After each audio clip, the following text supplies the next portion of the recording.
100 বার জিহ্বা লড়ায় পড়ে সুবহানাল্লাহি ওয়া বিহামদিহি, আল্লাহর রাসূল বলেন তার গুনাহ যদি সাগরের ফেনা পরিমাণ হয় সেই গুনাহ রব্বুল আলামিন ক্ষমা করে দিবে। গত রমজানে বাইতুল্লাহ ছিলাম, এর আগের রমজানেও ছিলাম, এবারও যাব। রমজান মাসে তারাবি হয় বাইতুল্লাহ শরীফে, 30 লক্ষ মানুষ দাঁড়ায় দাঁড়ায় কোরআন শোনে। একটা মানুষের ভিতরে বিরক্তি ভাব নাই। কি চমৎকার কণ্ঠ, কি মজা মাখা তেলাওয়াত, যত শুনি ততই মজা লাগে।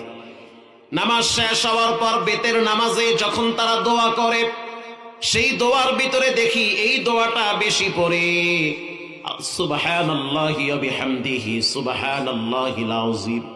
বুখারী শরীফের হাদিস, কোন যুবক কোন যুবতী যদি হাজারো অপরাধ করে,